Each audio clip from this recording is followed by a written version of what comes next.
Welcome to another House Rules review.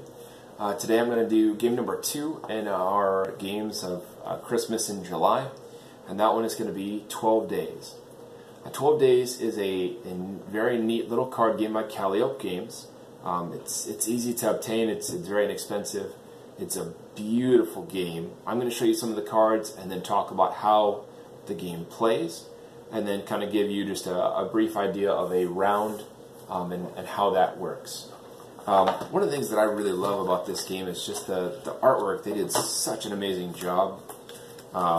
So they have, in most of the copies now, you get these optional Santa and Mrs. Claus, which all of the cards have this kind of stained glass window look to them. They're beautiful cards. But in the base game, what you have is basically the exact count of cards for the 12 days. So there's one card, which is the partridge in a pear tree. There are two of the cards for the upside down. Sorry, two cards for the two turtle doves. There's 2 copies of that card in the deck, and so on. And it goes all the way through the 12 drummers drumming, and there are 12 of these cards in the deck. So I mean, it gets to be a pretty big deck. And what you're trying to do on a turn is everyone gets dealt out cards. 12 of them, by the way. Every player is supposed to get 12 cards. And then what happens is basically on your, I think it's 12 cards. No, I'm done myself. I'm going to look. Yeah, everybody gets 12 cards. That's right. 12 days. Anyway, what happens is during the game, everybody is taking one card from their hand, passing it to the guy on their left. Then everyone is taking a card, putting it face down on the table.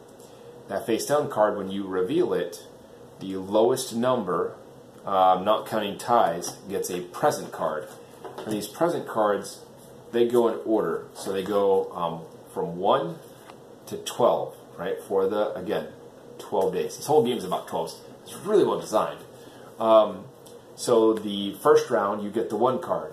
Second round, you get the 2 card, and so on, right?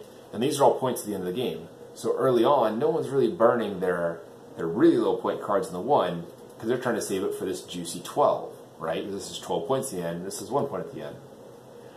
But what does happen in these early rounds is whenever you have a tie, if say I play a 6 and my wife Emily plays a 6, my daughter Evelyn plays an 8, well, the 6s cancel each other out. So then what happens is Evelyn with the 8 gets the present, even though she played a higher card. Doesn't matter, right? And then in the lower rounds, when you get to that 12, you can have the same thing happen. You could have, I could play a 2, and Emily could play a 2, and Evelyn could play a 5, because that's maybe all she has. But the 2s cancel each other out. So even though we were both trying to get this last card with our lowest card available, we don't get it. So you got to be careful about when you play and make sure that you're not playing a card at the same time someone else is potentially going to play the same lower card, which can be really tricky, and it makes the decision making really intense. And then also, you have this set collecting aspect, because whoever has the most the most copies of a numbered card in their hand at the end of the game gets that many points. So for 12s, there are 12 of these in the deck, right? If I have 7 of them, then I get 12 points. If I have 5 of them and nobody else has more than me, the next person has maybe 3, I still get 12 points. It's whoever has the most of copies of that card. So one of the things that's interesting is you can watch what other people play, if you're really thinking about it, and say, oh, well, there have been 5 10s played, and I've got 4. So I'm pretty much good. I'm guaranteed that I'm going to have those 10 points. And you can hang on to those cards and know that you've got those points at the end of the game. But then also, now you've got 4 10s in your hand out of your 12 cards, so that's taking up part of your hand.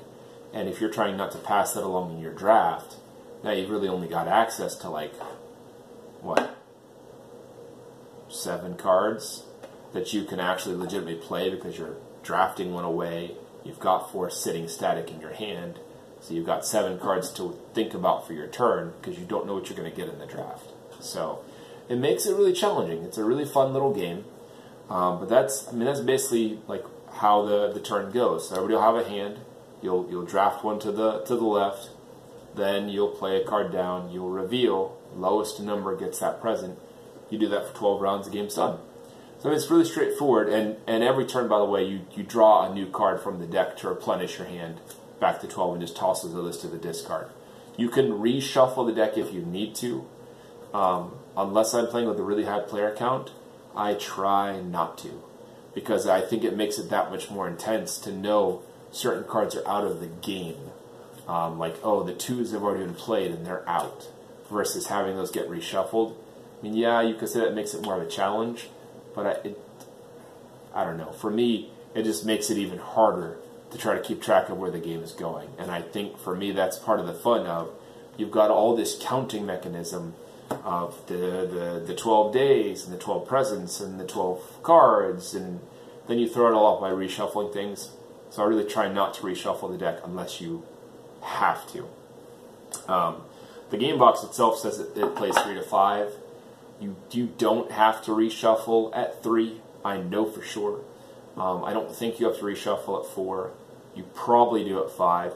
And honestly, you can get away with playing this game with 6 and still be okay. So don't worry about that 3 to 5 so much. I think it plays best at 3 or 4, but you can play 5 or 6 and get away with it. There's enough cards in the deck. You're just going to be reshuffling a little bit at 6, like probably a couple times, like every other round. But it can be done. So, again, 12 Days by Calliope Games. It's a really fun little card game that we really enjoyed around the holidays. So definitely check it out if you get a chance. Thanks for watching. If you didn't catch the first video, Letters to Santa, I'm going to try to put that link here. If you want to see the next one, I'm going to have that up hopefully tomorrow here. Thanks for watching. Another House Rules review. We'll see you next time.